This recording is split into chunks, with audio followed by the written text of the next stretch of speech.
So, good afternoon, everyone. Thank you so much for having the patience and joining us for this second session. In the first session, we kind of focused on EU's changing priorities and where China comes in, and also where Africa fits in all of this. One option was also that African countries can feed into European supply chains, whether it be through hydrogen or critical raw materials, even though we didn't get too much into it. But of course, African ambitions go well beyond feeding into supply chains elsewhere. They start very much with this idea of industrialization and structural transformation. And so that's going to be the focus of this particular session, where we will look at development kind of on the ground and take more concrete examples by getting into some of these sectors. And I think to discuss these issues, we really have the most excellent panel that we could have asked for. So we have Shen, who is online. He is Resource Politics and Environmental Change Cluster Lead at IDS, focusing on low-carbon energy transition, specifically renewable energy and green industries in China, and its impact on international development. And I think this "and" is very important to talk about what we will talk about today. He's a political economist, and just like any good political economist, he looks at interdisciplinary issues. So not just about international relations, but also political economy, trying to look at global climate governance, state business relations, South-South cooperation, etc.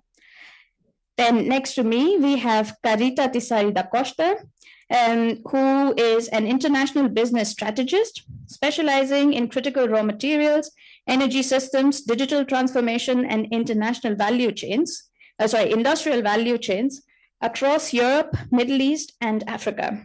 And with over 31 years of experience across public and private sectors, she works globally as an expert advising on sustainable industrialization and technology-driven development. Next up, online, we have Chema Triki, who is partner at Growth Teams. She is an economic development specialist with over 14 years of experience advising governments, international organizations on industrialization, private sector development, jobs, and investment policies.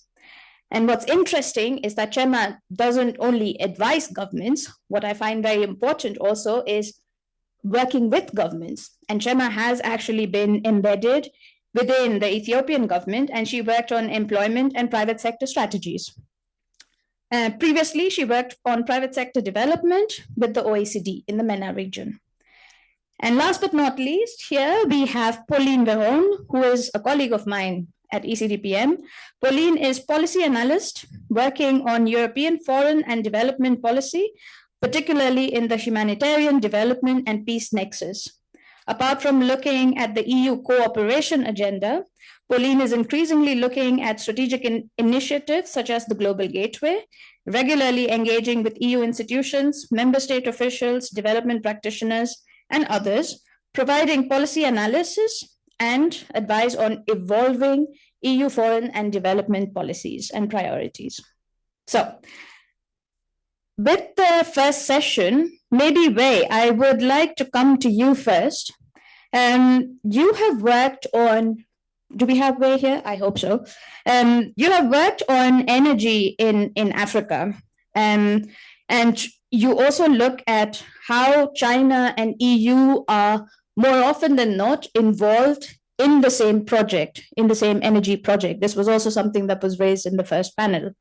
And so I would like to ask you if you can give us some examples of how exactly these two entities or sides are involved in these projects, and why do you think they are involved more often than not in the same project? Over to you, Wei. Thanks. Thank you, Poorva, and thank you for inviting me. And first of all, I would like to say I just noticed that I'm only Chinese speakers in this panel on this China-focused discussion, and I feel tremendously privileged and kind of nervous as well, if my speaking kind of upsetting anyone. I intended to do so because I think that's my added value here. Talk about value addition. And back to your question, I think at outset, I think I would like to emphasize that Africa's green energy transition is by nature a mission that requires multipolar engagement, that requires, stakeholders and actors from all over the world. And because of the tremendous technological, financial, and even governance gaps that are involved in most of the African markets, and also the challenging environment to do and to really get investments grounded. So as a result, it is not surprisingly to see that we have a large number of European actors and Chinese actors working in this field across the continent.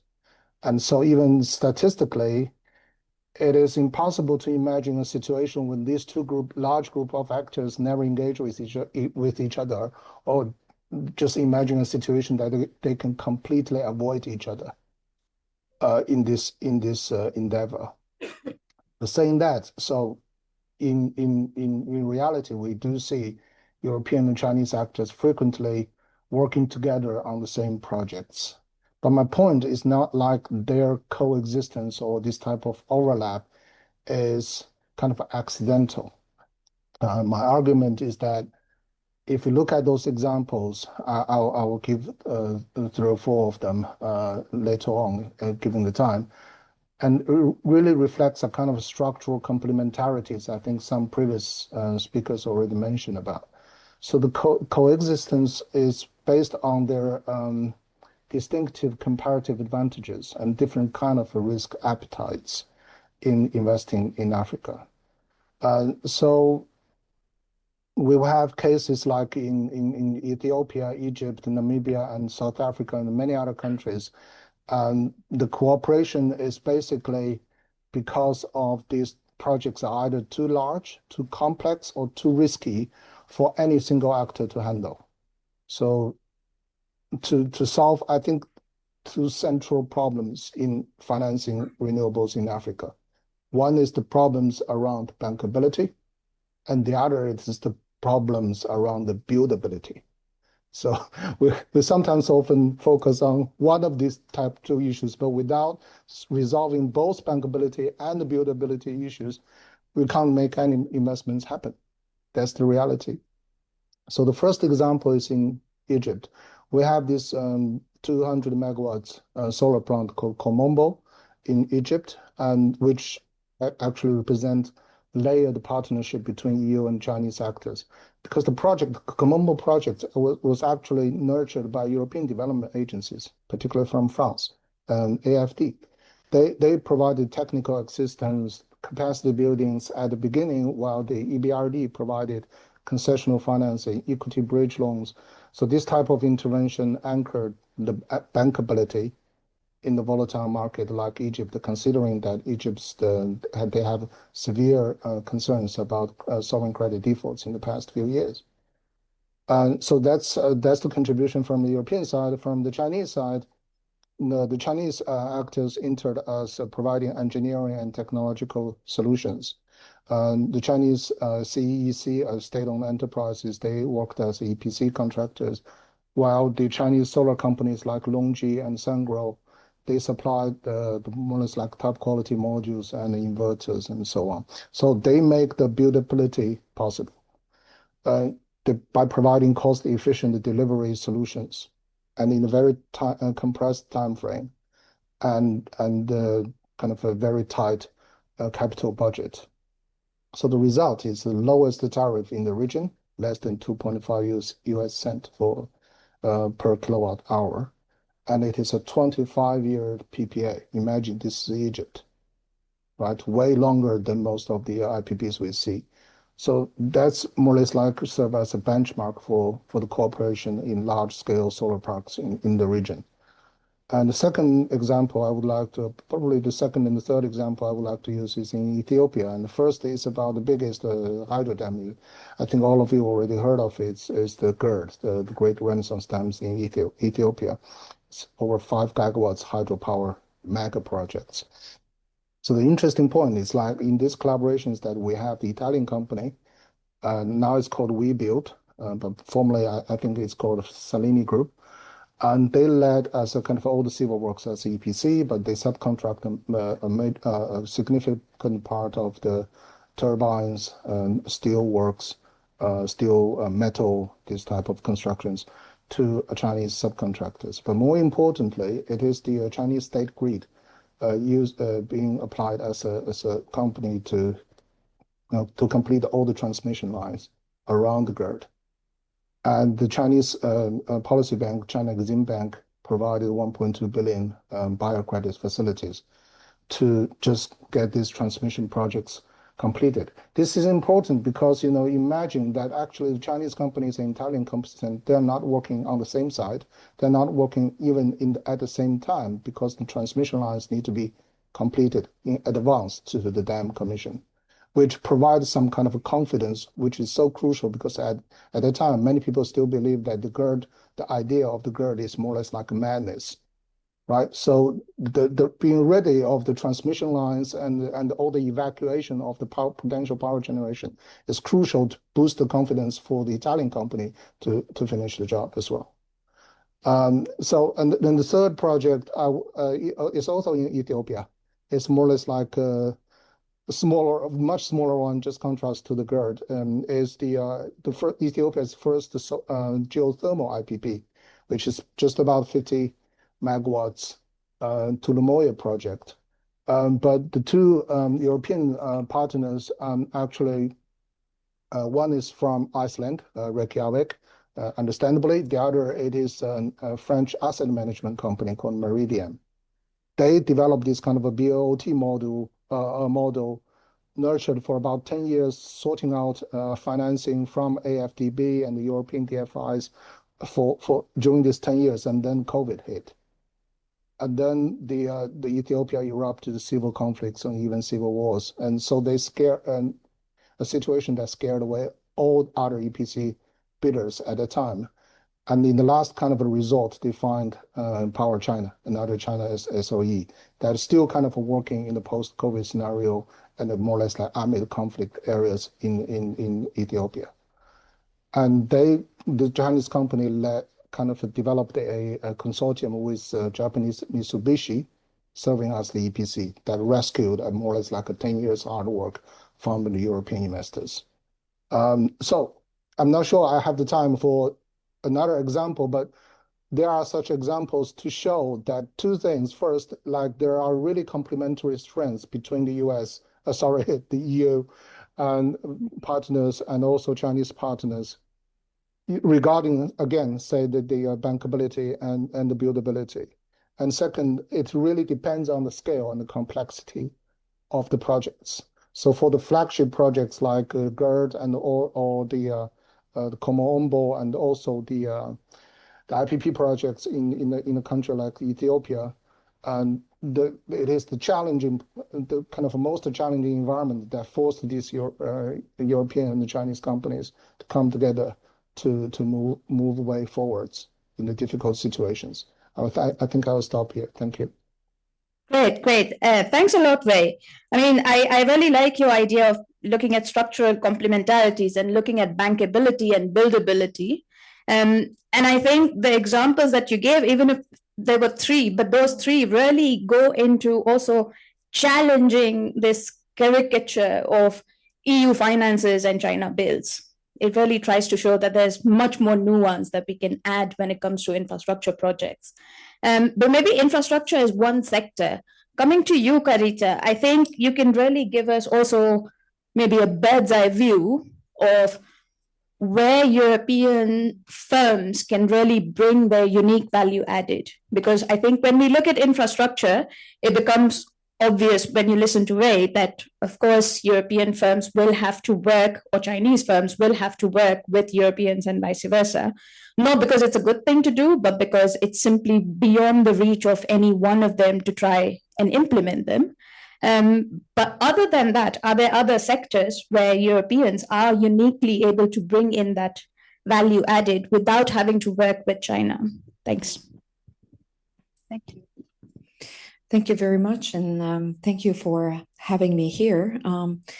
I might be the only African on this panel, and I think I might also be the only Finnish in this panel. So I have these two caps, and it's sometimes I'd like to approach things from both aspects. What does Europe can offer to Africa? And as African, having lived there most of my adulthood, what do we expect from Europe, and how do we want to come to the party as partners? So I think that's an excellent question. I think we have as Europeans a lot to offer across all the value chain, across the sectors. So if we really think about critical raw materials, we'll look up at logistics, the ports offering, everything else around it. If we look at energy, we touched upon that already.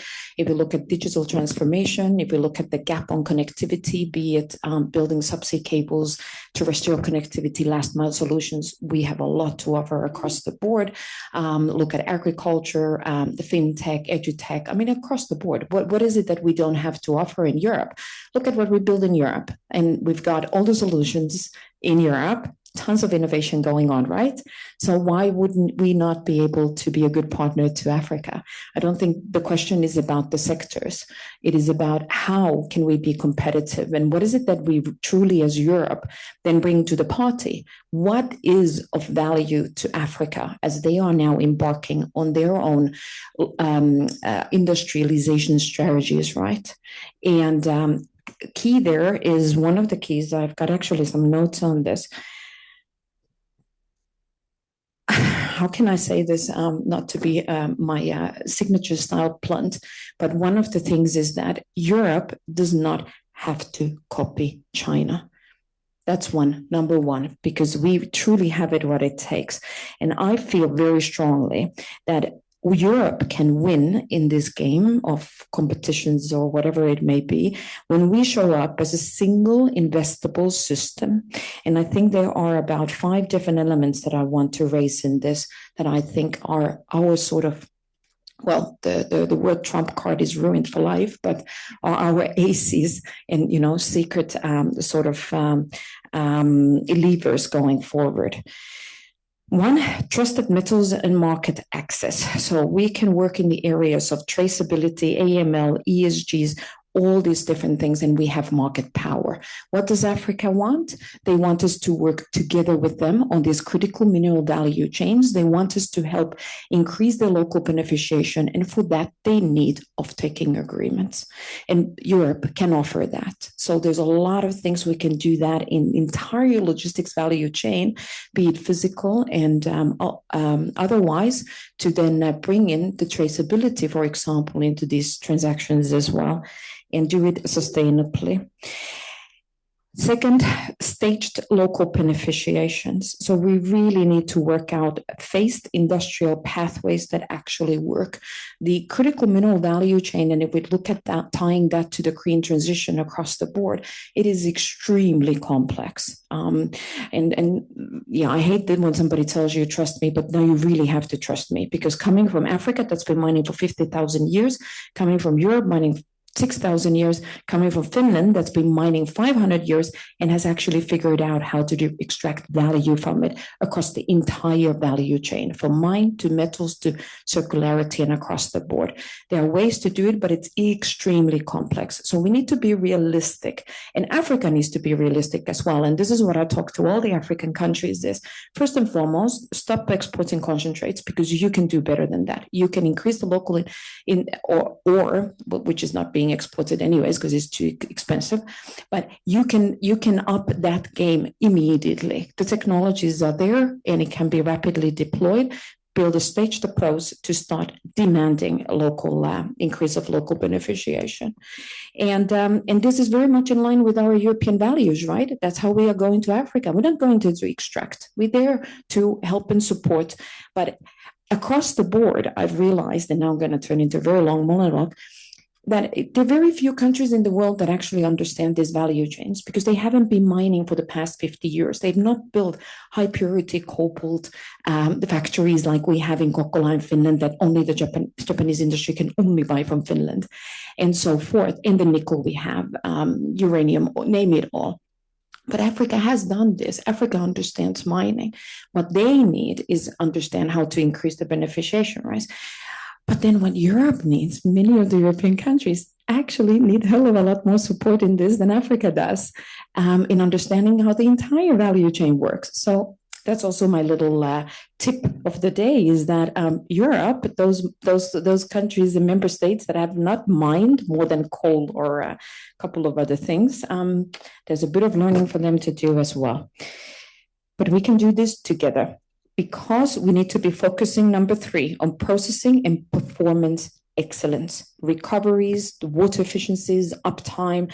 So where there is really value to be won or lost, and we can take waste to value approaches. There's so many things we can do in today's technologies that we have in Europe that really bring value to Africa, that China is not thinking about. And I can tell you, I've just met with the head of China Chamber of Commerce last week and had discussions understanding where they're going. They are not going in this direction because they want slightly different things out of Africa than we do. Circularity, zero waste mining. Well, I touched upon that as well. We can tap tailings, slags, waste to value. We can make them bankable, and we can reduce liabilities in Africa. Environment. This is an area where numerous discussions in the past 6 months with different African countries on how delighted, they would be on a collaboration to look at the mining waste that's been looked at hazard now, and how we see it in Finland is its value. We can actually extract everything out of that and turn it into value and into new raw materials. And these are the kind of activities we could do. And number 5, never forget skills and execution capacity. We really need to be working with the operators, on the maintenance culture that we have on the HSC side, really working boots on the ground on these aspects, because this is what Africa wants as well. They want decent jobs that are safe jobs and deliver benefits to their citizens. And I think I stop here.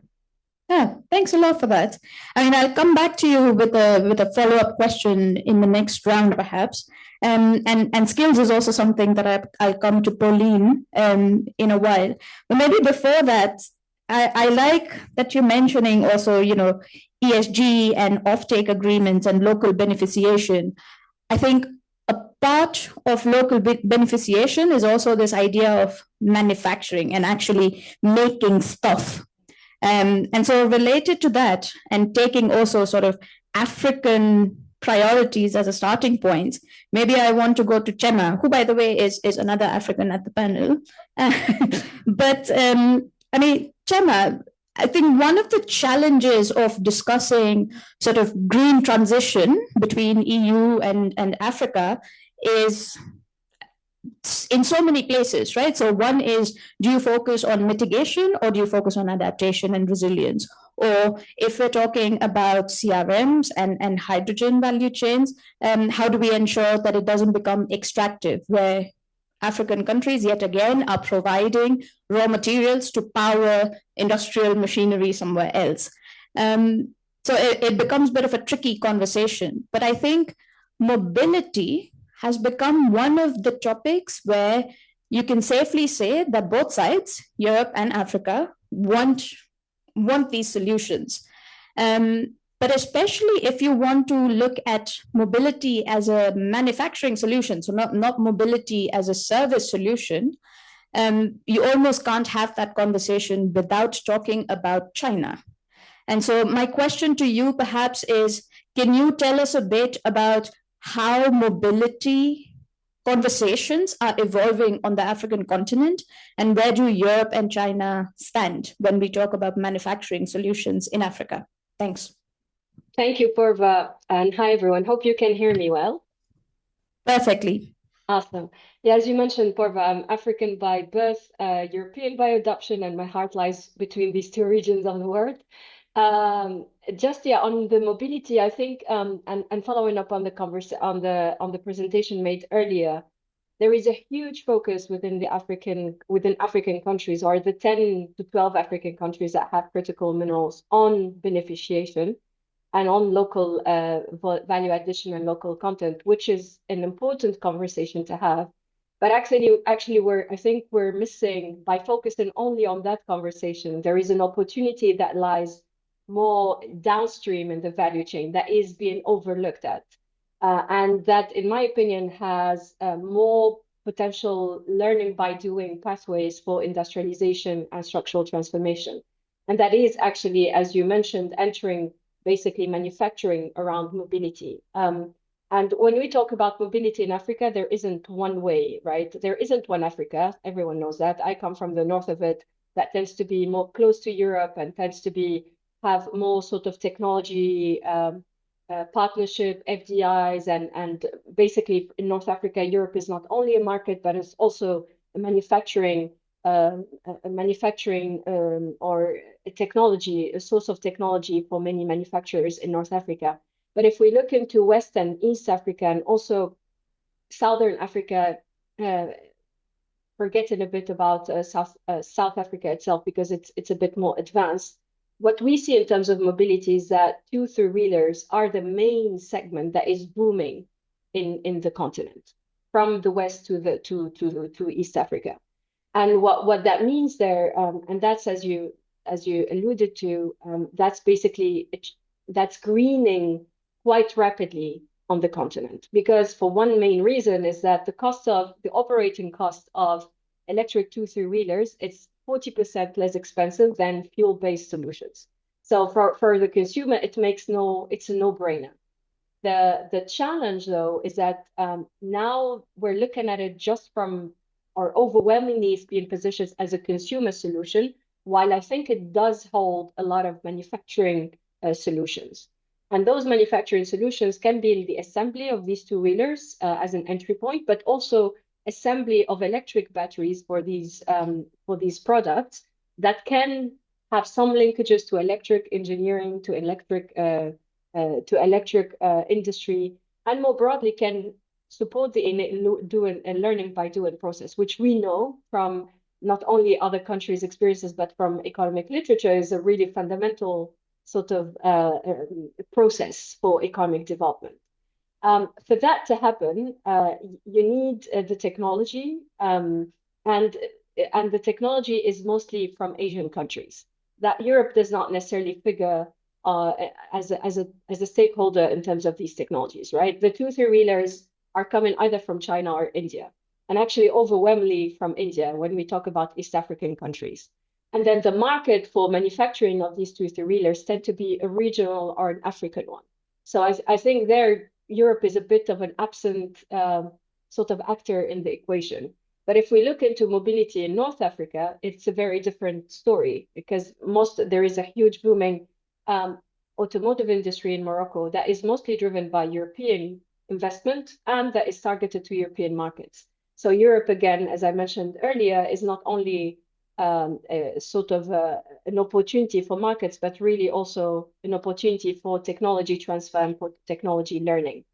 Whether that's happening or not is a question mark.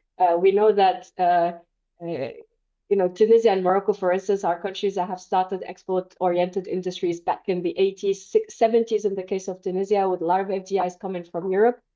Whether that has led to some level of localization of technology is very much a question mark to not conclude that it didn't happen, because for one reason is that requires strong industrial policy. It doesn't happen just by market forces, right? It requires a real strategic thinking from government and a real push towards joint ventures and towards technology transfer, like what China did, right? To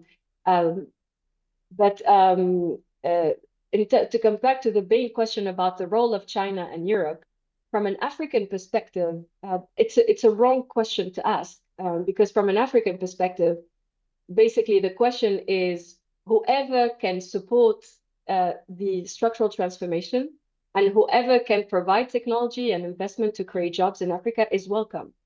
The question then is to sort of bring it back to European actors. Why did that not happen with European actors? And actually Europe, if anything, in Africa is perceived as a gatekeeper or sort of an entity that is, if anything, kicking away the ladder of development for African countries, notably because of the CBAM.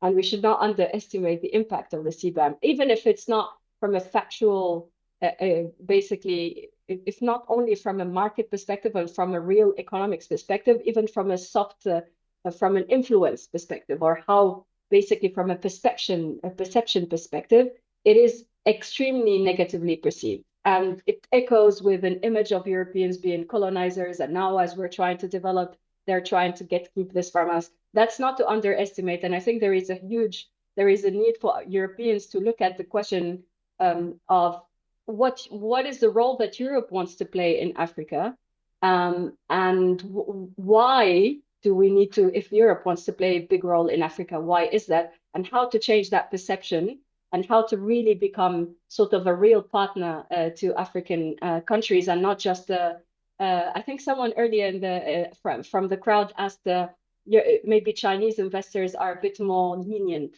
or a bit more, they don't care about African politics. Yes, that's a reality.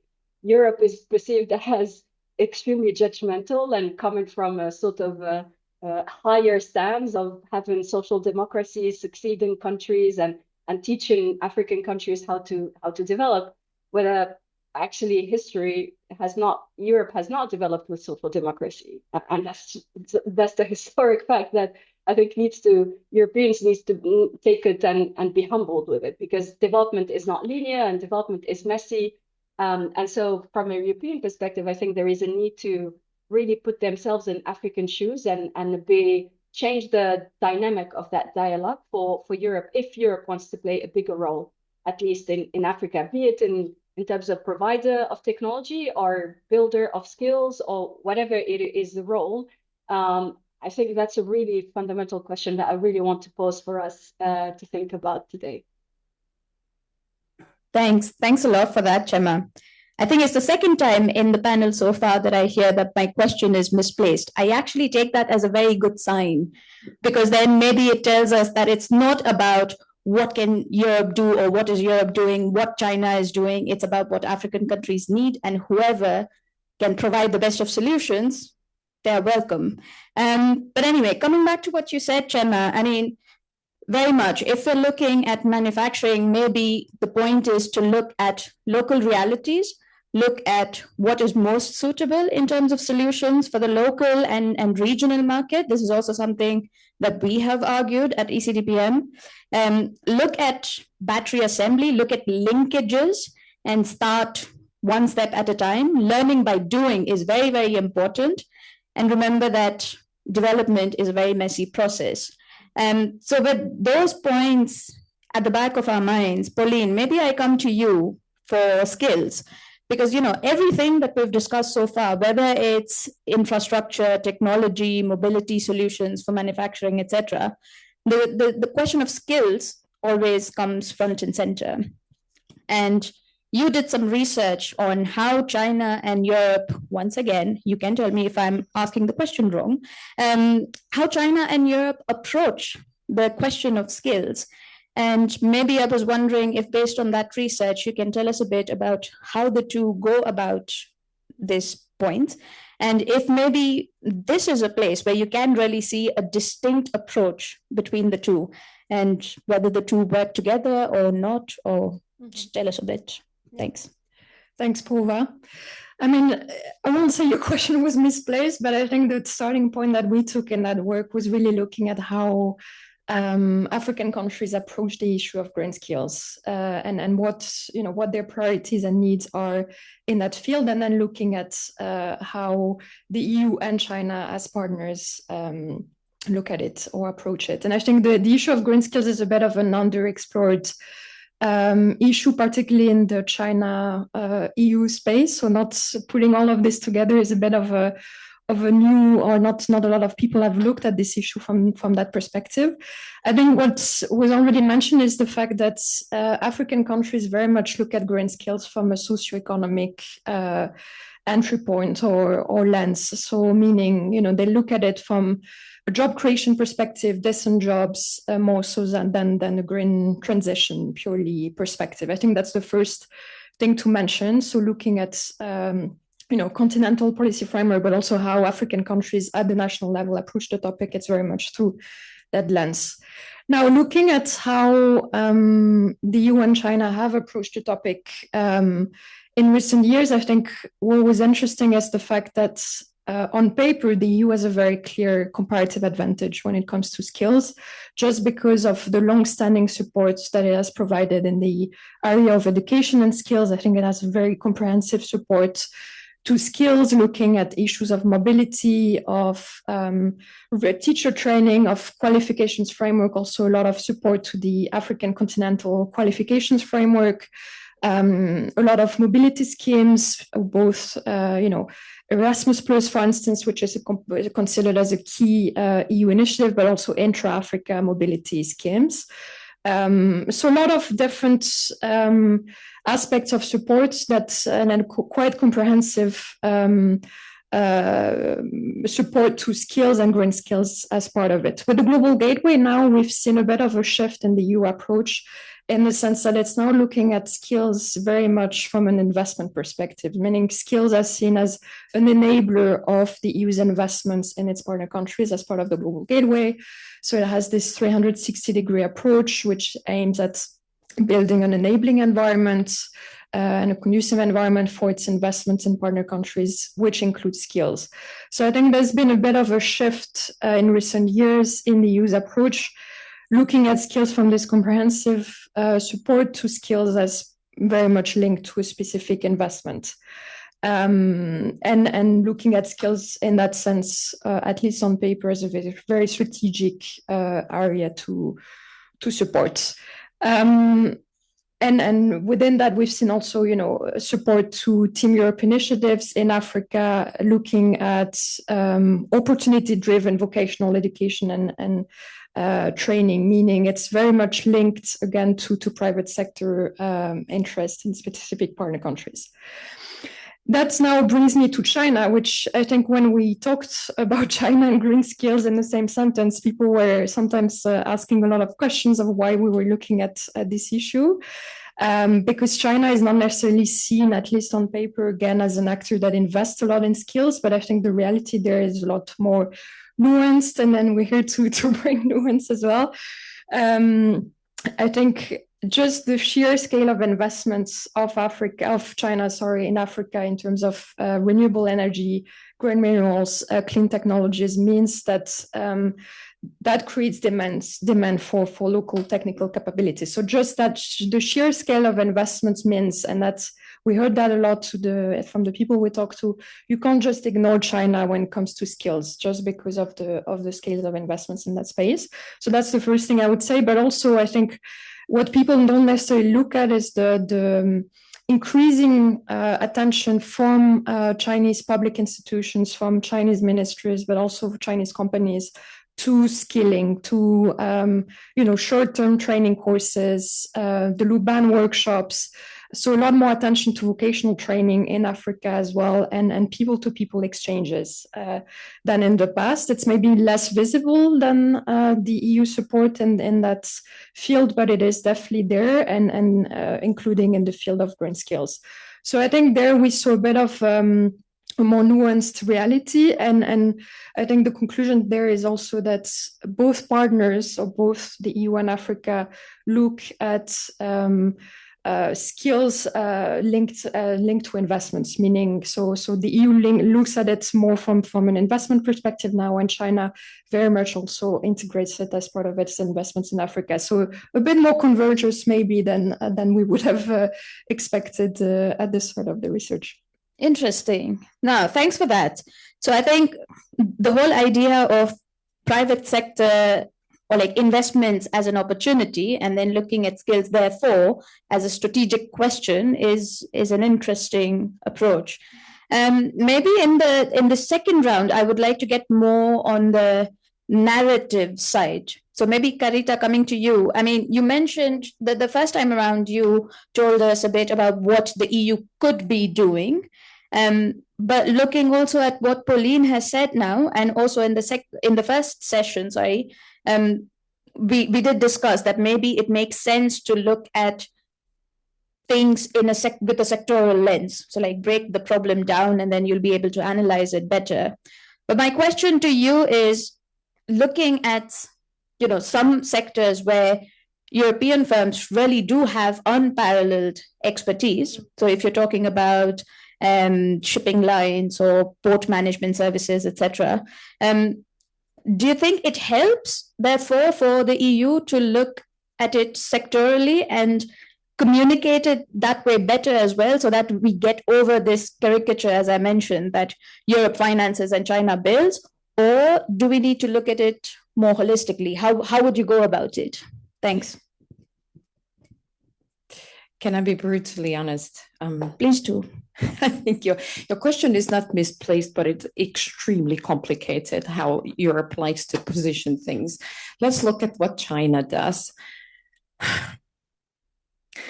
They simplify things. They come, if I now reflect back on the deals I've done with China in private sector and working for telecoms in Africa and so forth, they come because they have a mission, they want to achieve something. And then they ask you, okay, what do you want? China has been skilling Africa since 2002 that I've been in Africa. Every deal we got, China skilled people. That's not the question. They also gave the capital and they did it with speed. They also gave raw material. They give whatever. They throw people. They shipped people to Mozambique to build our roads. That is the thing here, that China has a palette of instruments at their disposal and within central decision making, and they can offer those instruments and those tools in accordance with what the customer is asking for. And those are the discussions I have with African governments today as well. Who are wondering, should they be working with China? Can they not be working with China? Can they work with China and Finland? Can they work with China EU? Because they're very confused. What does Europe want? And where are the rules of the game here? Can we play with US? Can we play with the Middle Eastern? Because that was the question I said earlier, that this whole setup here about learning from China is misplaced, or shall we say it's just a little bit of a narrow view on what's truly happening in Africa. As Europe, we don't only have to worry about China, because this question we should have asked 10 years ago, we were worried. Now we can just learn a little bit about what they've done and understand the name of the game. But actually, the lady that was earlier that mentioned about, the China's needs also changing, that is what we need to be watching. I think it was you, exactly spot on, because what they've done in the past is not going to be the future. And what instruments they have is going to be different and is limited, and they're using different means now, completely different means. And those are some of the means we have to be very worried about. I don't know how many of you have been to South Africa lately. Look at how much China owns land in South Africa already. It is very scary. The rules of the game have changed completely. And as Europe, now I'm going higher level, and then I'll come back to the nitty-gritties. China is the least of our worries, I think. Well, no, not really. I mean, it's still a huge worry. But if we think about our competitive position in Africa, we also need to be very worried about the United States of America. And if we think in these competitive terms, we also need to be worried about the Middle Eastern players, because they are vast and they have pockets full of capital to invest in ways that we don't have. These billion funds from France, from Germany, from Italy, now that they finally got it together, and potentially coming from the Netherlands, this 4 billion is nothing compared to kind of capital the US is raising and the Middle East is raising and so forth. So that's really your competitive landscape. Is it? Or should we be thinking about how do we ally with these people? Can we not work together with the Chinese? And this is a very concrete example. I had 2 weeks with I won't mention the country, but a very prominent copper belt region. And talking about them asking, Carita, what can I do? China just came and gave us 122 million, boom, develop your CRMs. How can we compete with that? We cannot. And I said to them, you know what? Money doesn't smell. I come from business. You take it, but you need to negotiate terms and conditions that work for Africa. And in that, now I get to answer your question. You want reliable, trusted solutions and partners. You want solutions that do not break. You don't want shafts that break on people and kill people's necks. And that is what China does. We need to understand what Chinese strategy has been since the beginning.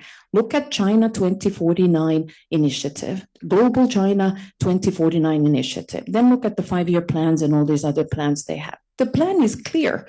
And how they've done it is a strategy of MVP, minimum viable product. You put the minimum viable product into any deal, and when it's going to fail. We've seen that in telecoms. I've seen it across energy. I've seen it across all these different sectors. And when that product fails, then you fix it. You marginally tweak the technology to fix it until the customer is either tired of complaining, which I never was. So we had endless discussions about this. Or you get to a level that is just reasonably acceptable to everybody. And that's what China is about. They want to make money. That's the only thing that matters really to them, to be perfectly honest, from the mothership, so to speak. And that's the name of the game that we are competing against. But Africa, yes, Africa has also been a little bit about making money. And now I'm actually going to give some what we call I'm gonna give some feedback to my sort of African people, is that Africa also has to come to the party. There are way too many just inflated reserves, inflated costing or minimized costing. I have seen so many business cases that are just rotten. And so many people have burned their fingers working in Africa because people think that it's the promised land of quick money.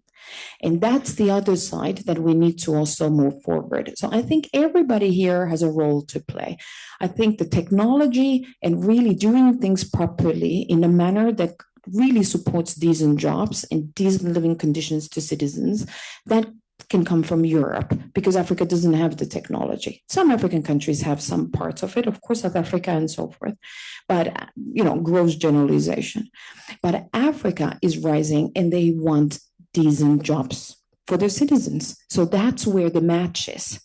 But the question is, where's the money going to come from? That's the problem. We don't have the money in Europe. At least it's not been made available yet. Maybe the 2027 budget will resolve this. But how many of you have tried to? And we look at critical minerals. We look at the strategic list we have. We have now 13 projects Europe identified. 2 of them are in Africa. One is Copalone. I brought Copalone because it was now I don't know where this is going to go. Then the US is going to get upset. But it was on an MSP list.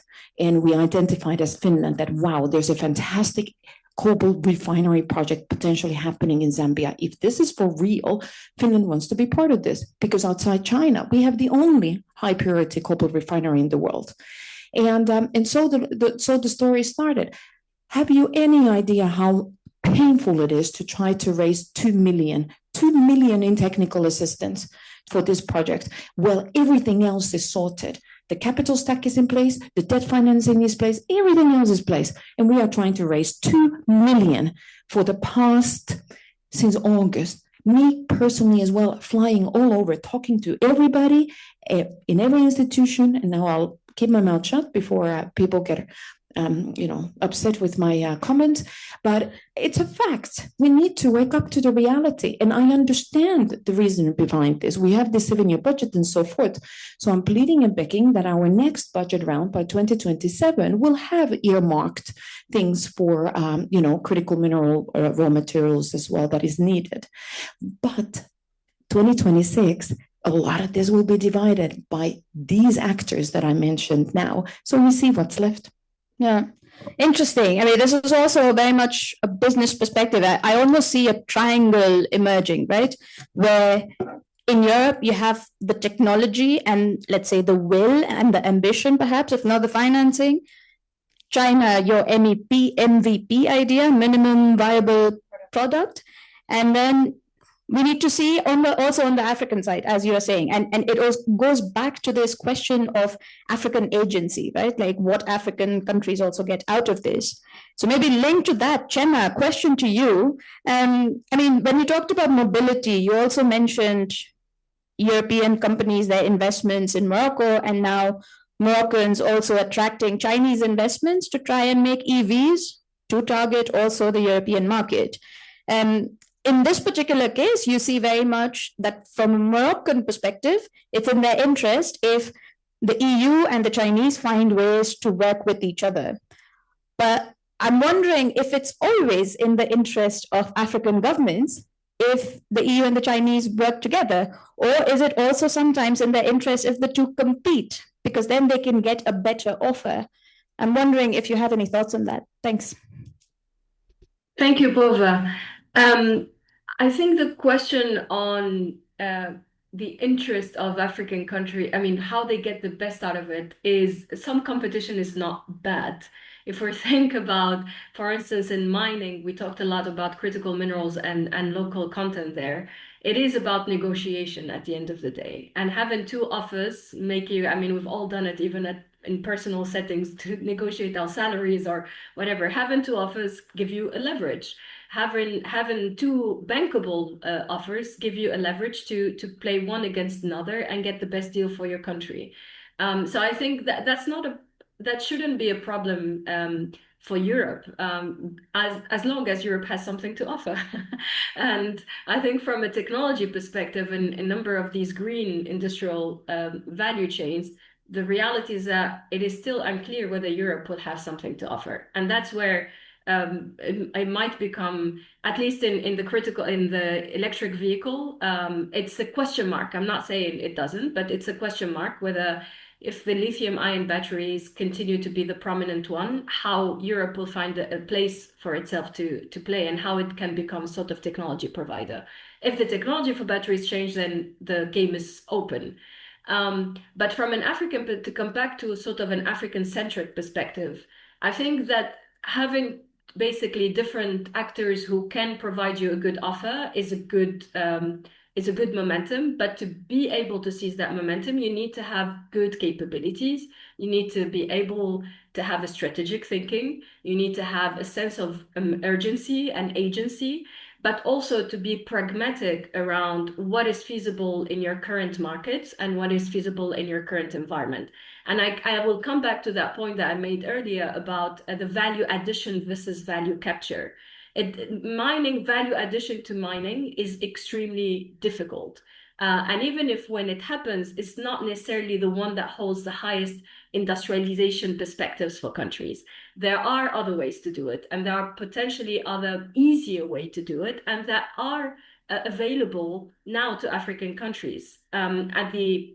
Basically starting from the end of the value chain, enabling the learning by doing again, and increasing the the deepening of the value chain is one way that many African countries can do already.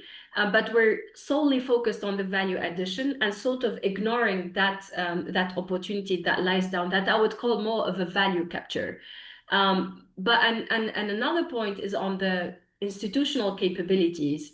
What happens typically, especially on critical minerals, big projects, is that you have, like, for instance, I've been working in Tanzania on this. You have a national negotiation team that sits under either the president or the Ministry of Finance that does negotiate these deals with big mining companies.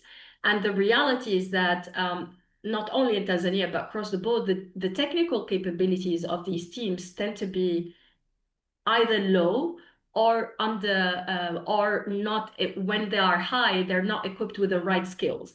You don't only need people who understand the mining industry, you need people who understand the different value chains and how to be able to leverage that investment, that deal, into investment in other potential industries that can be the backbone of industrialization, like electric machinery, electronics, machinery, chemicals, and others. But then also you need people who have who understand the market dynamics of these value chains for them to be able to really negotiate in details the different deals, and also to focus their negotiation not on the miners but also on their off-takers.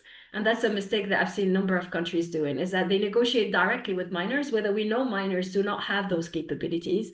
And then it makes basically these deals go on forever without being pragmatic and leading to something substantive for the countries. Yeah, precisely. Thanks. I mean, where you end up, it's also about knowing the market a bit as well as the value chain. I know you want to come in, but 10 seconds. 10 seconds. First, I respectfully disagree. on the skills side, and Africa not having the capacity to negotiate across the board. But I'll leave it at that. But there is plenty of capacity to do that in Africa.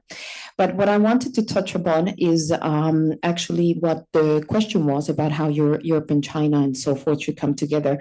You're talking about offering. I think that one needs to break this into the value chain. I think the upstream side, downstream, midstream, downstream is completely different games. Yes. And then, we're talking about like a value chain as if it's one thing. Secondly, what is in the offering? Yes, there's the technologies, the capabilities, but there's also the off-taking side that is extremely important, because ultimately, none of these projects are going to be coming off the ground if they are not bankable and there are no off-takers for it. And where is Europe's readiness right now to take on battery minerals, for example? Precisely. Nowhere. Yeah. So not only is the question is, can we work with China or somebody else? If we want to develop our industry, we should work with China and the US and everybody else. That's the only way that we can transition our own industries to a level where we want it to be, because we are not there yet either. So I think that's where maybe somebody was alluding to Europeans coming down from their high horse. This would be the space where we definitely have to come down on the high horse and start looking at all these actors in the world as our collaborators, our allies, and start forging the partnerships that help our industries as well, but are not extracting from anybody else, but adding value. Yeah. I mean, thanks for that. Okay, so I'm glad you came in, because you actually make a very nice bridge to the next question I wanted to ask Pauline. Pauline, I mean, as we discussed, we're talking about knowing the market, knowing the value chain, and also knowing that Europe will need to work with other partners / competitors, including China, right? But I think sometimes in this push for de-risking, EU has perhaps also lost some opportunities to think more strategically about how they can work with China in partner countries in order to reduce dependence on China in the EU. And so we need to make that distinction where China is included, right? And I was wondering if you can maybe expand on this point, but linking it to the question of skills, because as you said, increasingly, we're looking at skills as a strategic issue that is then linked to investments. Thanks. Yeah, thanks. No, I mean, there's a quite interesting and telling example from Guinea specifically, where a French firm wanted to set up an alumina refinery, and the EU refused to, or was very reluctant to get involved because of China's involvement, but then considered being involved in the setting up the school or vocational center associated with the refinery. And I think that's a very good example linking to what I was saying before in terms of the EU trying to look at skills from a much more strategic perspective and trying to link it with investments. But then in practice, when China is involved, refusing to get involved, and then completely separating the skills side from the strategic investment side. So I think that's an example I wanted to bring in also to show the kind of missed opportunities that can happen on the ground, and the kind of disconnect between the discourse in terms of looking at it from a more strategic perspective, but then whenever China is involved, trying to look at skills. I think on the ground there's also a bit of or in African countries there's a bit of a tendency to look at skills still as a developmental issue and not so much as a strategic issue. So in discourse, the kind of discourse and the instruments don't really match. I think that's the first point. The second point is also looking at looking at skills as a long-term process where, there's a lot of talks about anticipating skills needs, not only in African countries, but also I think at the EU level for the digital and green transition. That's a very important part of the process, but you need kind of an engagement throughout from anticipating those skills needs to then, setting up the right curricula and the right training centers.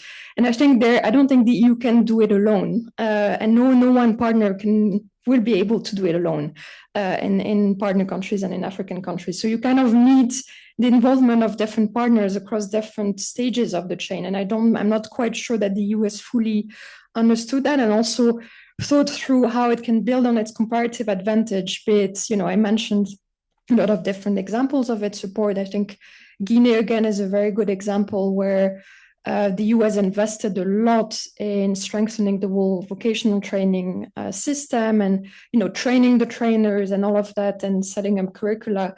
It has a clear comparative advantage there, but then you need to first link it to your strategic interest. That's the first thing. And then also be aware of what other actors are doing and trying to see, the comparative advantages, because the EU, with its funding currently and its strategy, won't be able to do it alone, I think.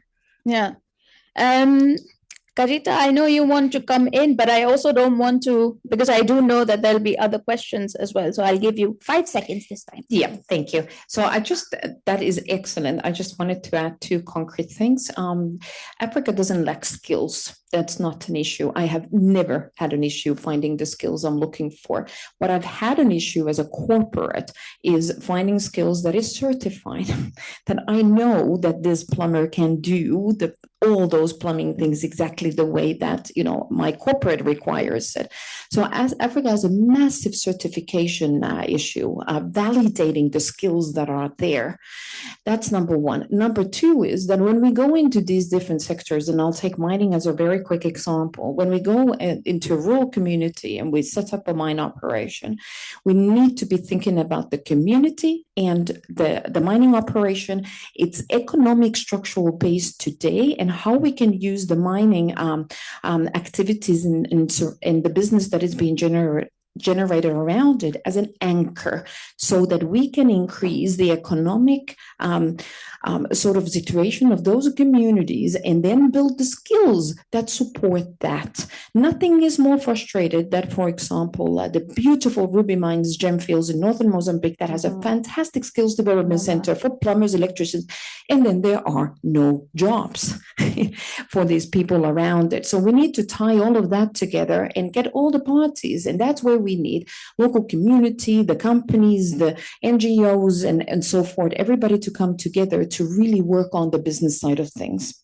Thanks. No, that is a very valuable additional point. And we have argued that also in the work that we have done. But maybe I want to pick up on a point that you had raised in one of your earlier interventions and come to you, Wei. Carita also mentioned how there are countries from the Gulf that can also be some kind of competitors. But some of the work that you yourself have done, so even if you take the Egypt example that you just raised, we can see that, yes, it's true, you have projects that are too complex for either EU or China to be working on them. And so they need to find ways to work together. But there's also an additional element of countries from the Gulf with deeper pockets also being developers of these projects, and naturally also creating a case for the EU and the Chinese firms to cooperate. Again, is a big word, because as you showed as well, it's not so much cooperation, but they just fit in naturally in the puzzle of the project. So I was wondering if you could provide an example with the Egypt case or even beyond that, and whether you see this as the norm going forward, given just the complexity of these projects. Thanks. Thank you. That's an excellent question. And when Carita mentioned this, I already thinking about this very interesting phenomenon. And just bluntly, I mean, yes, it is true, particularly in the renewable energy sector, this Gulf players, particularly companies like Aqua Power, Amia Power, they are everywhere. I think you look at Aqua Power now, they have accumulated more than 80 gigawatts of wind and solar asset in their pocket, with about $100 billion already invested in this asset. And it's not just in Africa. Nowadays, we see them in Uzbekistan, in even Southeast Asia, like Vietnam as well. So the portfolio is getting bigger and bigger. And obviously, the sovereign fund behind these companies in the Gulf countries play a role, as Carita mentioned. But I think there are more than that. And to give a very interesting impression from the Chinese EPCs, actually, in the construction companies, about these Gulf players, like they are saviors, but at the same time, like devils as well, like devil saviors, because we talked about a lot about this blended finance and risk sharing, but in the end, in the project implementation, it's also about profit sharing as well. So what Gulf players actually, they are actually the facilitator or convener, as I said, because to address both challenges of bankability and the buildability. And the normal challenge in most African projects, so probably in developing countries, is that the financiers don't actually understand too much about the building side. And the builders, engineers, they don't understand the financial schemes. So these companies, more or less like they use expertise, excellent expertise, that trying to link these two groups together. Otherwise, it's very difficult for them to naturally start a conversation. And so on. So very interesting example is like when companies like Aqua Power present a financial term sheet, and you find many financiers are quite impressed about their financial model. But at the same time, when the same company present a kind of a EPC work plan, you'll find that Power China and the ECEC also impressed about their understanding about their works. And when Power China want to do a project in 24 months, which is already quite impressive in average, and Aqua Power said no, based on our understanding, you can finish it in 20 months. And that's an accurate estimation. So you see their expertise is really kind of make them this kind of a success in this market. Yeah, so just to use Egypt Komompo solar project as an example, I intentionally omit who is the developer. That's the Aqua Power. But remember, Aqua Power is not just doing this one project. They're in the green hydrogen project, water salination project as well, which more or less like provide a new landscape for Egypt's energy transition, which is crucial for European market and for the Chinese market as well. So. Just very quickly to add my insights. No, thanks for that. I mean, yeah, one thing then perhaps also is that they don't think of financiers, maybe don't think of it as one project, but maybe a portfolio of projects that they have, where they also manage their risks. And so there's, as you're pointing out, maybe there's a need for builders to understand how financing works and financiers to understand how building works. But okay, so we've been talking for well over an hour, and I would like to pass on in the audience if there are any questions, and we can take it. I see one hand up there with Chloe. There's another one over there, the gentleman. Maybe I can give you my mic. Thanks.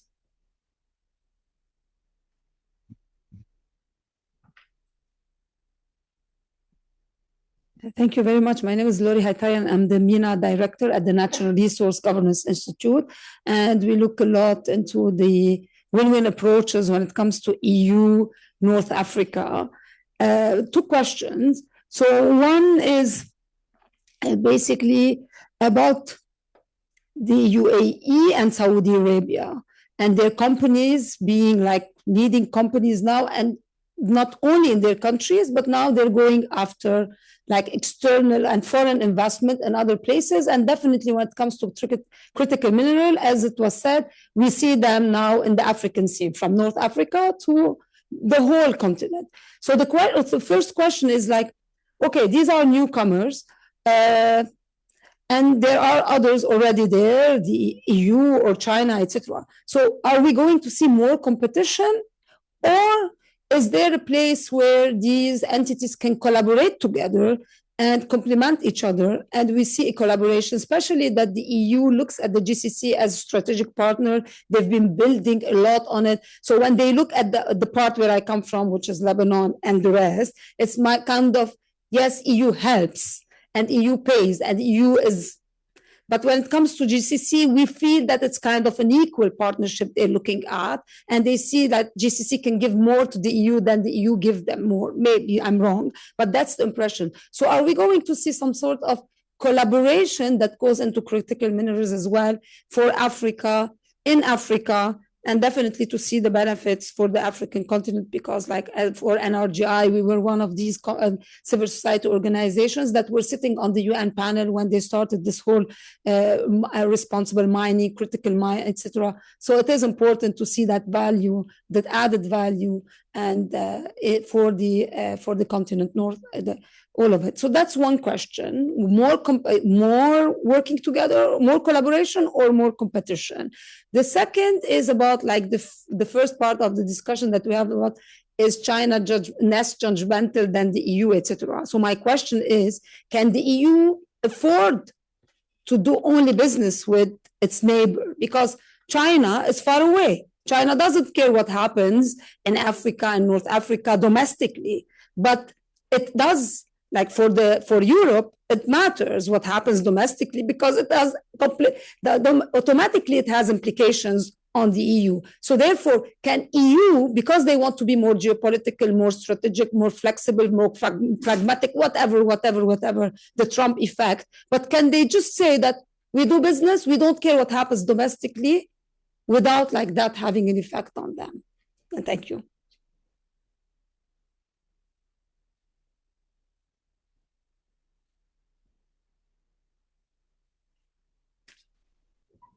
Yeah, hello, Martin Kasper from EIS, European External Action Service, Green Transition Team.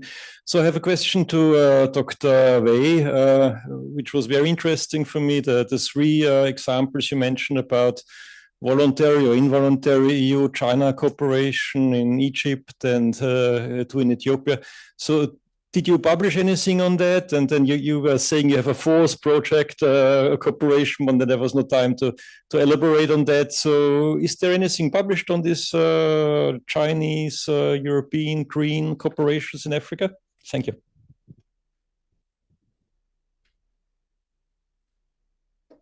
Maybe we can start with the first set of three. Yeah. Okay, maybe we'll start with the first set of three. Just on the question on whether anything is published, I will let Wei answer that, of course. But as part of this project for which we are doing this event today, we are going to publish something, building very much on Wei's research. So just to add that, thanks. Carita? Yeah. So on the GCC collaborations part, I think that's an excellent question. And I think there is so in my role in the past 6.5 years, I've been representing Finland, developing critical value chains for Middle East, Africa, and Central Asia. So I might be privy to information that gives me a lot of encouragement. And I think there's enormous potential in that. Because if you look at the GCC countries and look at what they have, and I mentioned this China's strategy for 2049, and if you just do a little bit of a Google, you will see that there's only one country in this world that has even a longer vision, which is planned up to 2071.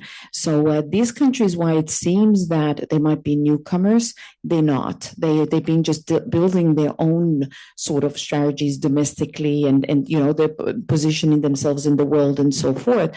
So this industrialization value chains that are now to us seems like that they are newcomers. It's in fact the work of a very, very long, consistent work.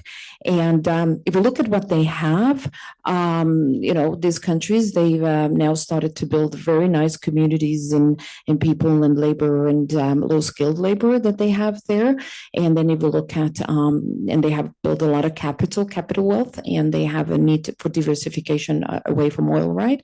So if you put those things together and you look at what Europe can offer, technology, and certainly I speak from the Finnish perspective, we can offer them all the technologies in this value chain across the scope, and then we look at sort of the attitudes and values and aspirations and how they line up.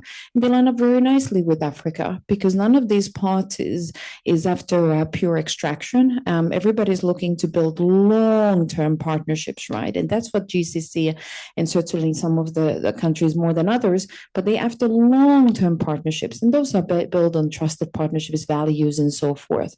And if you look at, like I mentioned, the critical minerals value chain is quite comprehensive and intricate. So upstream upstream to midstream to downstream, from early processing all the way to the high purity. There are so many steps along the way, and you map the value chains in the world. There's nobody who does everything from the beginning to the end, except Finland, which is a fact. No, you guys can go get your facts straight, learn about this with this value chain, because it's really important. And it really is the only country in the world. Why? Because we also do innovation. And I work for a company called Business Finland. We put €1 billion every year in innovation so that our companies are coming up with the ESG sustainable solutions and so forth. So this is not a joke or a boosting Finland in any way. But anyways, even our value chains are entangled with the value chains of the world. When the ore leaves from somewhere, it is processed somewhere, it goes to one country, comes to Finland, goes to Germany, comes to Finland, goes to Japan. So there is no reason why it could not work, with other nations in a very pragmatic manner, especially those that have aspirations to potentially increase the industrialization themselves. And that is what GCC is doing, right? And that is what Africa is doing. So there's, I think, a perfect match in this area to be working together. Anyway, long story short. Pauline, I wonder if you want to take the other question or any of the three. Yeah, no, it's not. I mean, I don't have an actual answer to your questions, unfortunately, but I just wanted to highlight the fact that I'm quite happy that other countries, including the Gulf states, are being mentioned in this conversation, because something that came up in the course of this research project is also that there is so much focus on China in Brussels that the EU tends to be completely oblivious to what other actors are doing in its partner countries. And I think that also blocks opportunities for looking at complementarities and collaboration. So I'm happy that different people have brought it up.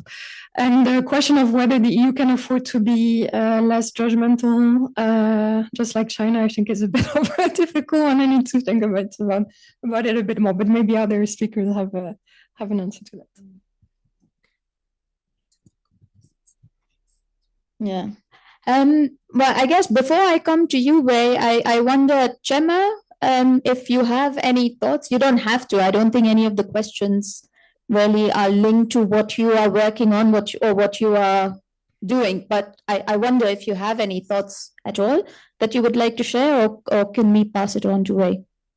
Yeah, maybe just one point on the JCC and the collaboration versus competition. I think it's very sector dependent.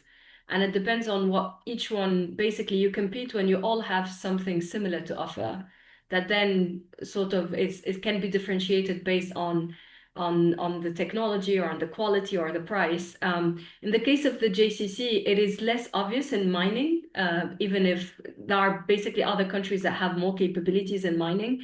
There might be a complementarity point of view from a funding perspective, and I think this is a point that was made earlier.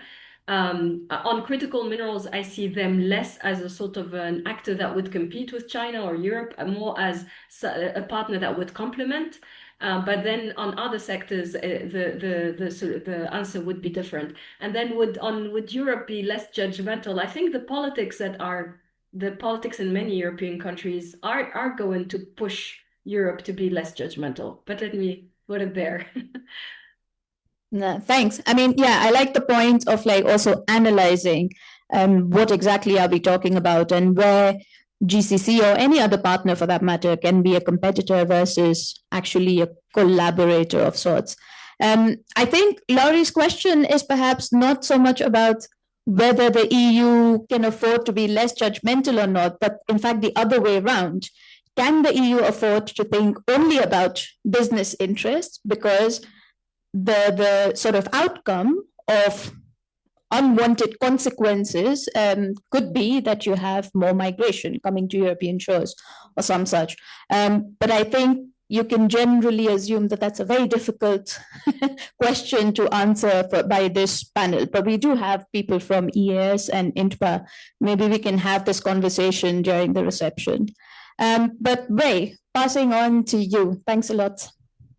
Thank you. Very quickly, I think first, as I already explained, the expertise or the strongholds for the Middle East or Gulf players are there facilitating, they're convening this type of capacities, which means that most of their projects will be collaborative in nature, either in energy side or mineral critical mineral side.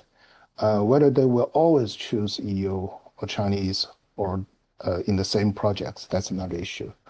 And so, of course, but I think, as I said, the Chinese have clearly advantages in the technological side, in some of the technologies, in some of the construction areas.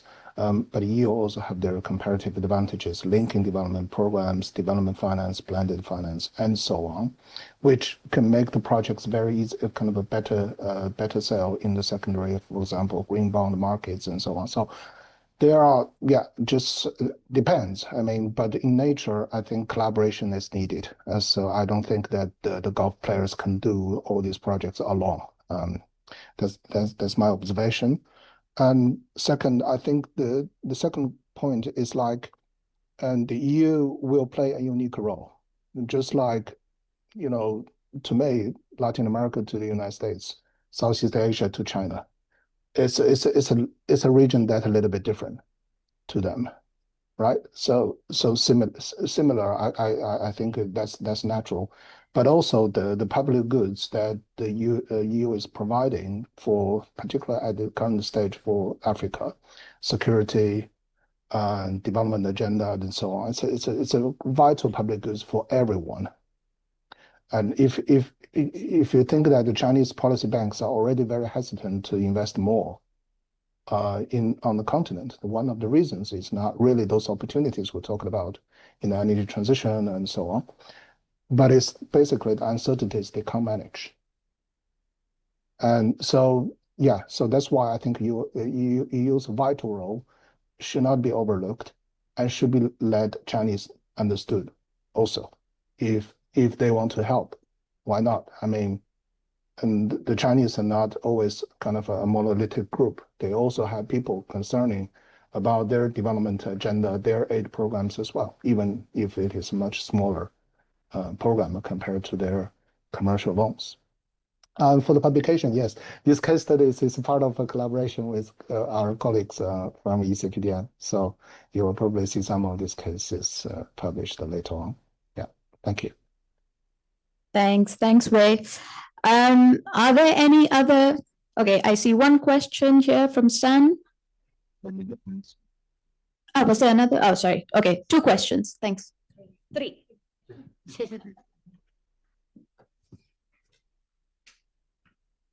No, thank you very much.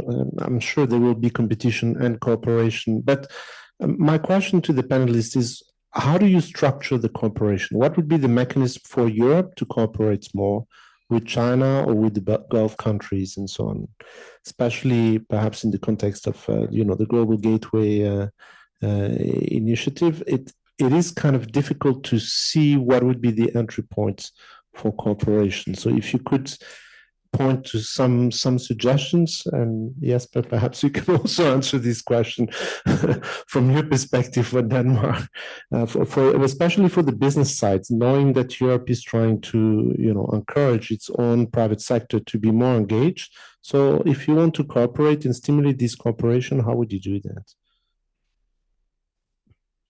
I think I'll leave that one for the panelists. That was quite a question here. How do we actually do it? No, sorry, my question was more along the skills line. So I guess it's for you, Pauline. But first of all, Carita, I'm quite impressed that you have not had problem finding skills in Africa, because I work with a lot of African companies and they say they have problems.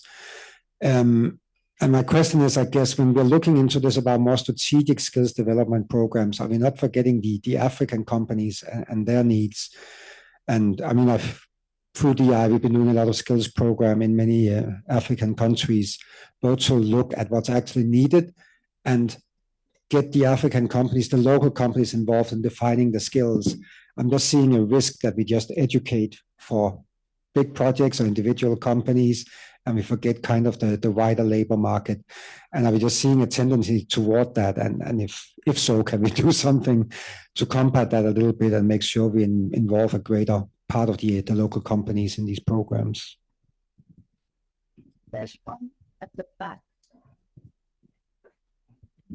Yeah. Thank you very much. I think he has laid a very good foundation to my question. I'm Kwekwano Kumi from Ghana. And so you spoke about skill development and the fact that you do believe that there are skills in Africa. But the problem you had was certification, which I do see is that Africans do acquire some skills through the informal sector. So it has to do with acquiring skills through hands-on experience, apprenticeship, learning on the job, than necessarily going through formal education. And looking at the lessons we got from China is that when they try and get a project, they look at other aspects of the project that would aid the main project, like finding roads to whichever mining company so that it will be easy transporting the gold or whichever resource to the capital for export. So in this sense, does Europe have to now look at how to get certification for people who already have the skills? And if Europe can really develop in that aspect, or are there any ways to make sure we harness those skills properly in order to help this cooperation? We are going to run a few minutes over, but if you can have the patience, you will be rewarded with some reception afterwards. Thank you. Carita, maybe you can go first since most questions seemed addressed to you. I'll go first and then I'll let you, and then I'll come back on the business sector on the skills side. So the question about how to go about it, well, yeah, how do you eat an elephant? That's what we say always in Africa. You break it into pieces. So you look at, I think the fundamental part here is to strike the kind of partnerships on a very pragmatic, ultimately project level, because that's the work we're doing in Team Finland, Team Europe, with INTPA and so forth. We are identifying projects and we have a mechanism for that. We have this strategic project list. So what we need to do is just get more and more African parties and that have projects, if we look at CRM, to come, you know, and then start taking a look at what's there. And oh my goodness, this is a really challenging thing because you then need to get the off-taking side, right? So you need to do a project origination in Africa, you need to do off-taking origination in Europe. Anybody working with the European industries is not a very easy thing. They live in quarterly economies, they see maybe, you know, a quarter or a year ahead of the time. They have no idea how they're going to survive in this situation we're in. So we need some mitigation measures in between as well. And those are the things that the governments need to be thinking about. But then on the practical side, when we then do the origination of projects, be it copper, lithium, cobalt, whatever, in whatever African jurisdiction, doesn't matter at all, we need to think about the logistical routes, and then we need to think about the bankability of the project. We need to do due diligences. We need to then come with the kind of instruments so we can do pre-feasibility, feasibility, bankable feasibility, final feasibility, environment, economic assessments, and so forth, because these projects need a lot of different instruments to get them over the line, which is the FID, final investment decision.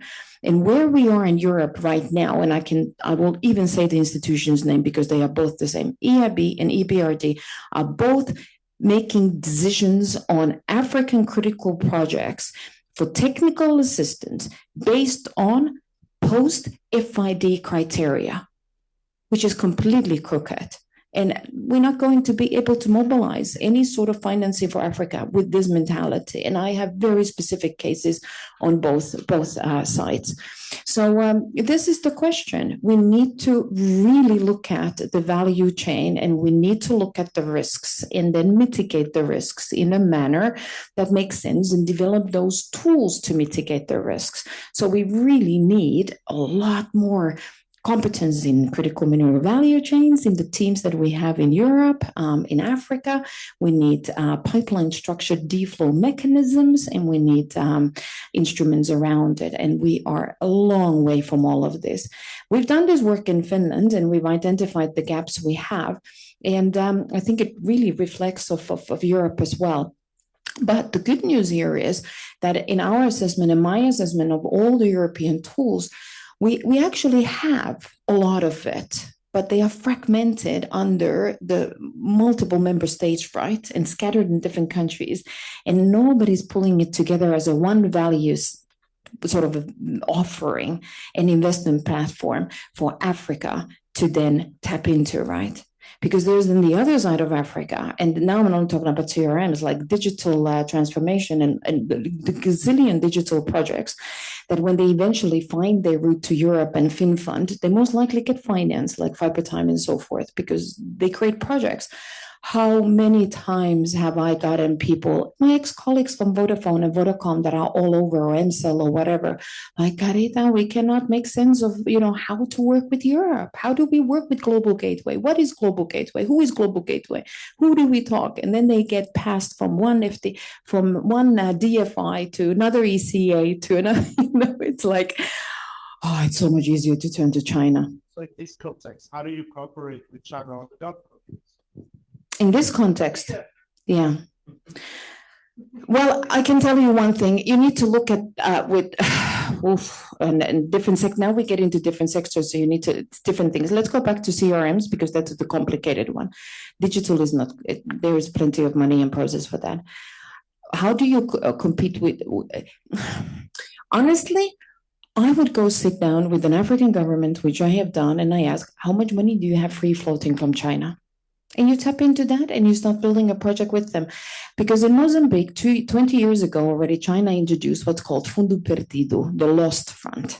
And they put millions, and yeah, okay, now we go to the details, but my husband's father set up communications in Angola and Mozambique in 1964 and 69. So we know a little bit about this. And we tapped into that. That is meant for anybody who has Chinese offering to go and take the money, right? As the first lost risk capital to build stock or whatever. Those funds are still there. They are coming to every country, and tap into that and forge partnerships. Or in the critical mineral space as well, there are a lot of distressed Chinese assets lying in Africa. They went, they invested, and African communities, I can tell you, just last week, I've had 3 calls from 3 countries saying, Carita, we have assets because the communities are kicking Chinese out. Why are they kicking them out? Because of the labor practices. They're not getting paid or whatever, different things. So there is plenty of opportunities to find, but you need to understand on the ground what is happening. And you need to be talking to the right people and putting the right value propositions together. And you need to then come with the right instruments. And now we go to GCC. The challenge with a lot of these countries is that they need 2 million technical assistance here or 3 million there or feasibility there. This is pocket money for GCC, and there's pocket money for Finland even. Not really, but in a way it is, because Finland doesn't want to look at anything below 10 million, and rightly so, because the cost of that is, anybody comes from business, I wouldn't touch either. It's not a criticism by any means, but the reality of Africa is different. The values are different. And if we came down from our high horse and we started operating in this manner, we would actually be mitigating the risks for ourselves. So this is not about how Europe de-risks Africa. This is actually coming down from the high horse, looking at what the reality is, and then letting Africa, in fact, de-risk the value chains for European industries. I think this is, I find it very hard to also, cut you off because we are running out of time. But at the same time, I think these are very valuable insights as well from a business perspective. And maybe at some point we just need to sit down and also try and understand how things work differently from a business perspective and from a policy wrong perspective, which is what most of us here are. But Pauline, maybe I'll pass on to you very quickly. And honestly, I would say let's take advantage of the reception afterwards, because we do have, we're already 5 minutes overboard. Sorry about that, Pauline. Yeah, no, super quickly. I think Poorva might have more concrete examples of local companies than I do. But I think the EU's shift in its approach that I mentioned before is a bit of a double-edged sword in the sense that it's more focusing now on concrete job opportunities and a much, greater awareness of also the local labor market and its initiatives, as I pointed out. On the other hand, I think with the Global Gateway and this shift towards linking skills and investments, you run the risk of focusing on the EU's interest, right, and on opportunities for the European private sector in this investment. So I think there's a bit of, on paper, more focus on the understanding of the local private sector and labor market, and on the other hand, more focus on EU interests very simply in this new approach as well. So, but I'm sure Poorva has concrete examples to give. Yeah, we have worked on this, but maybe during the reception as well. Wei and Chema, I feel really bad. You really don't have to come in, but in case you have any pressing point, we have about 30 seconds. I take that as a no. All right. I would like you all to please give a big hand to the panelists we have here today. We really tried to cover private sector, different geographies, policy, academics, etc. With that said, I have taken more than enough of your time. I would like to pass it on to Mariella to try and conclude the session before she passes it on to someone to introduce. Thanks. Me, it's only housekeeping. So no, thank you everyone, and for the panelists in both sessions. I think it was really great. We did a great job. I learned a lot from you, and also all the questions you got show the quality of your input. So thank you so much for that, and thank you for participating. I just want to hand over the mic actually to for the concluding remarks to Miss Nicoletta Posterla. She's the Deputy Head of Division for China, Hong Kong, Macau, Taiwan, Mongolia at the European External Action Service. This is a very long job title. For the concluding remarks. Thank you so much. And after, yes, we have the reception. Many thanks. Many thanks, Mariella. And thank you for inviting me to give closing remarks. It's really a pleasure to be here and to say a few words on this topic, which we have seen from the discussion today, but it's quite evident that it is shaping foreign policy and development strategies worldwide. Of course, it's challenging to conclude after such a rich exchange, and many thanks to all of the panelists also from my side, because of course I come more from the perspective of EU-China bilateral, although, of course, dealing with China means dealing with the global actor, not with the country. So we work with everyone, and we focus on global issues. But I found particularly enriching the fact that we could discuss green transition. We touched upon aspects of economic security, economic competition, but at the same time, the need to cooperate on key geopolitical priorities. And what was enriching was to have perspectives looking from Europe, Africa, China, business associations, policy analysts. So this is something that helps bringing together different perspectives in the conclusions. Of course, from my view, and what I would like to bring at the end is also the EU-China perspective and how this links to the discussion today. It's clear that green transition has moved from a technological question to a geopolitical one. It's clear that there is need and space for different actors to work on developing strategic sectors, on developing skills. I heard the description of some policies or policy initiatives or competing priorities as paradoxical in the first panel.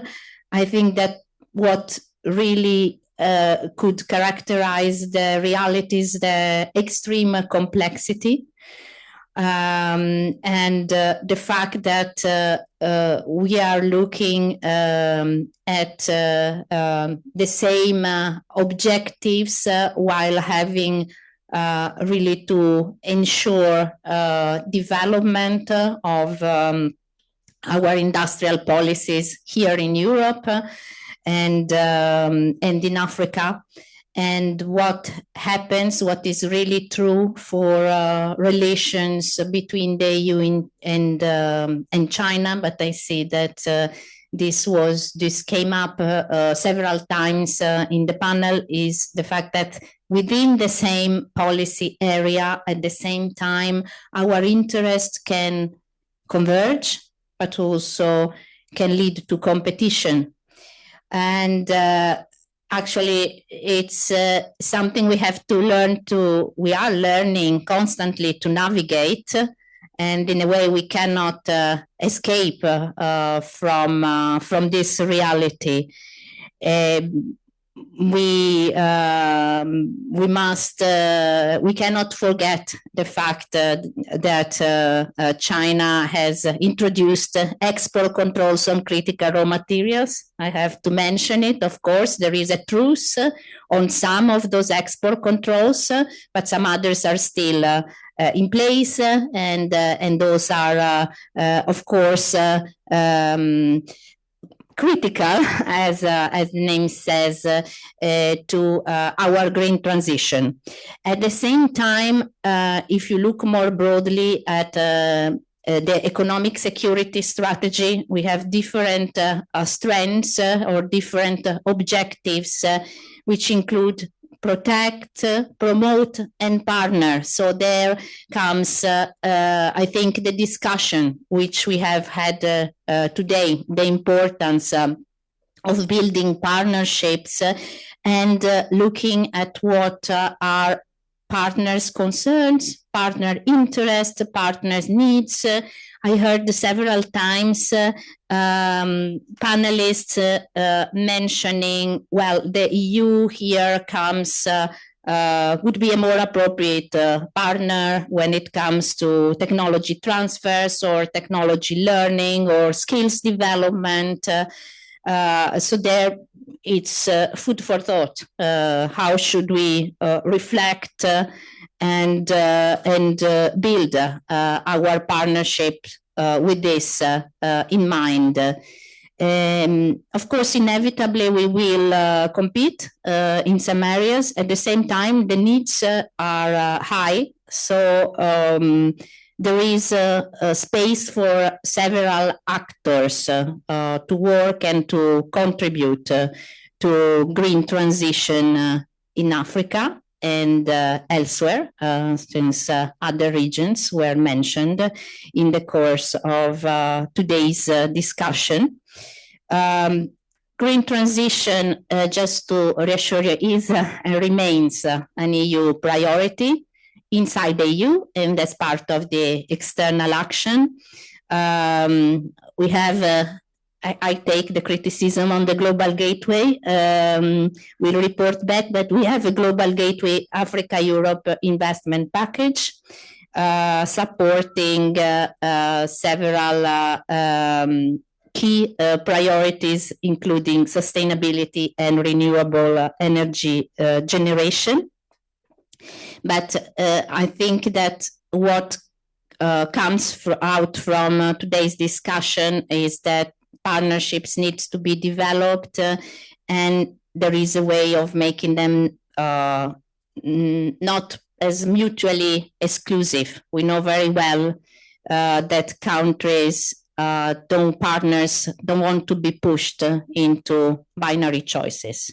At the same time, the EU does things, I don't think that the EU will change our standards. I heard also the criticism about the lack of respect of labor laws or labor standards, labor norms linked to Chinese investments. Of course, some of you mentioned the fact that maybe the EU should be less judgmental. At the same time, the EU will continue to have standards and to keep these standards in investments, and also to discuss governance, human rights issues as part of its external action. It's enshrined in our treaties.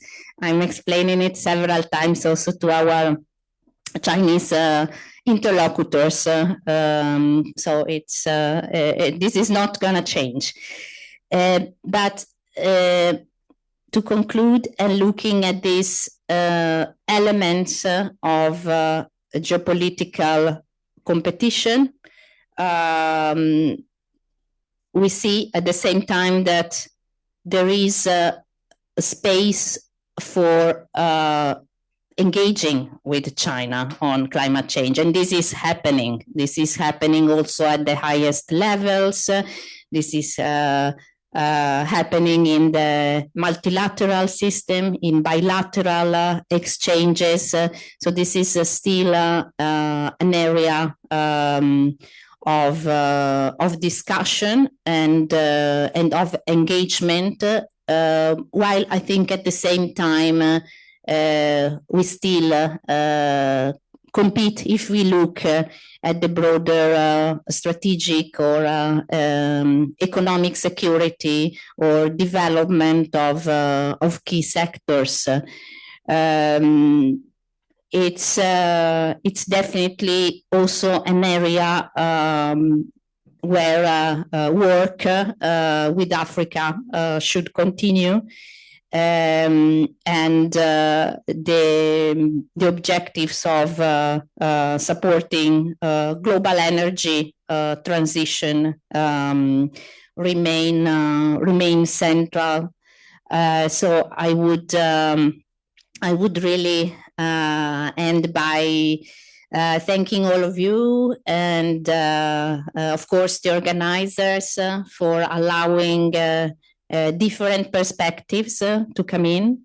This is particularly valuable for all of us to see the broader perspective and to see how the geopolitical reality should not be, of course, neglected, but how it is important to try and develop also concrete areas for cooperation and support for key policy priorities. Thank you.